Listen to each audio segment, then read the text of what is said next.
కీటకాలన్నిట్లో దోమ అత్యంత ప్రమాదకరమైన కీటకమని, అది మన రక్తమే తాగి మనకు ప్రాణాంతకమైన అంటువ్యాధుల్ని, మలేరియా, డెంగ్యూ మొదలగు జ్వరాల్ని సంక్రమింపచేసే చిన్న కీటకమని, దోమల నిర్మూలన ప్రజల సామాజిక బాధ్యతగా భావించాలని అసిస్టెంట్ మలేరియా అధికారి జె గోవిందరావు సూచించారు. మలేరియా వ్యతిరేక మాసోత్సవ కార్యక్రమంలో భాగంగా స్థానిక దెందులూరు మండలం కొవ్వలి గ్రామంలో మలేరియా జ్వరాలపై ప్రజలకు అవగాహన కల్పిస్తూ, మనకు ఎక్కువగా హాని చేసే మలేరియా దోమ, డెంగ్యూ దోమలు మన గృహాల్లో ఉండే మంచినీటి నిల్వ ప్రాంతాలైన తొట్టెలు, డ్రమ్ములు, వాడేసిన టైర్లు, వాడేసిన కొబ్బరి బోండాలు, రుబ్బురోలు, పూల కుండీలు, ఫ్లవర్ వాజుల్లో మొదలగు స్థలాలు పెరుగుతాయి కాబట్టి వారానికి ఒకసారి కడిగి ఆరపెట్టుకోవాలని తెలిపారు. వర్షం నీరు నిల్వ లేకుండా చదును చేసుకోవాలని తెలిపారు. దోమకాటు నుంచి సంరక్షించుకోవాలని, కాబట్టి ప్రతి ఒక్కరూ ప్రభుత్వ సేవలను ఉపయోగించుకోవాలని తెలియజేశారు. కార్యక్రమంలో health supervisors Haribabu, Padmavathi, ML, HP, Pravallika, Nagalakshmi, health assistants M Srinivasarao, Suresh, ఆరోగ్య కార్యకర్తలు సరిత, సారా, ఆశ, కార్యకర్తలు, ప్రజలు తదితరులు పాల్గొన్నారు.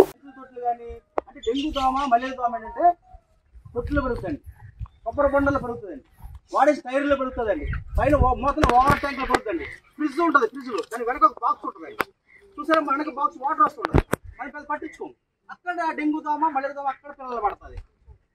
అర్థమైందండి. అందువల్ల మేము వారానికి ఒకసారి కొద్ది క్లీన్ చేసుకుంటాం అని చెప్తుంటాం. మేము మా ఏఎన్ఎంస్ కానీ ఆశా కార్యకర్తలు అందరూ వచ్చి వారానికి ఒకసారి క్లీన్ చేసుకుంటాం. చాలా వరకు క్లీన్ చేసుకుంటున్నారు. చాలా వరకు మన ఒకప్పుడు 2 years బ్యాక్ అయితే మన కోవల్లో 5 డెంగ్యూ కేసు వచ్చాయి, 10 సంవత్సరాలు అయితే 2 కేసు వచ్చాయి.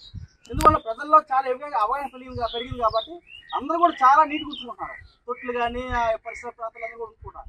అది మనం కూడా ఏంటంటే ఈ వర్షాకాలం కూడా జాగ్రత్తగా ఉండాలని నేను ఉద్దేశంతో మీకు ఇక్కడ అవేర్నెస్ మీటింగ్ ఏర్పాటు చేయండి. ఇక్కడ ఏంటంటే మీరు మా తరఫున, మా డిపార్ట్మెంట్ తరఫున ఫ్రెండ్స్ మందు కొట్టిస్తాం. మీరు చేయవలసింది ఏంటంటే వారానికి ఒకసారి మీరు ఆ తొట్టి క్లీన్ చేసి మూతలు పెట్టుకోవడం, ఆ కొబ్బరి బొండ పరిసర ప్రాంతాలు ఎక్కడైనా పరిసర ప్రాంతాలు పళ్ళ ప్రాంతం ఉంటే ఆ మట్టితో పూడ్చుకోవడం కానీ, లేకపోతే ఏదైనా వాడేసి తినాయి కానీ చల్లట చేసుకోవాలి. సాయంత్రం కూడా కిటికీలు వేసుకోవాలి. అలా ముఖ్యంగా డెంగ్యూ దోమ పగటి పడుకోవాలి. డెంగ్యూ దోమ రాత్రి పుట్టి దోమదండి. డెంగ్యూ దోమ డే టైం పెట్టారు, అంటే పగటి పట్టుకుంటే దోమ డెంగ్యూ సంబంధించిన దోమ, రాత్రి పుట్టుకుంటేది మలేరియా సంబంధించిన దోమ. ఎక్కువ పీసులు 63 రకాల పరీక్షలు ఉన్నాయి. మీరు చాలా మంది షుగర్ టెస్ట్లకి ప్రైవేట్ హాస్పిటల్కి వెళ్ళిపోయి వందలు కట్టుకుంటారు. షుగర్ టెస్ట్ ఉంది, కొలెస్ట్రాల్ టెస్ట్ ఉంది, టైఫాయిడ్ టెస్ట్ ఉంది, మలేరియా టెస్ట్ ఉంది, డెంగ్యూ టెస్ట్ ఉంది, టీసీ ఈఎస్ఆర్ ఉంది, నీటి పరీక్ష టెస్ట్ ఉన్నాయి, అన్ని రకాలు ఉన్నాయండి. దయించి మీకు ఒకటే కాదు, ప్రభుత్వం వారు ప్రభుత్వం సందర్శించి అక్కడ టెస్టులు చేయించుకొని ఆ టెస్ట్ రిపోర్టు ప్రైవేట్ హాస్పిటల్కి వెళ్ళాలనుకుంటుంది. ఎందువల్లంటే 2000 రూపాయలు అవుతున్నాయండి బయట.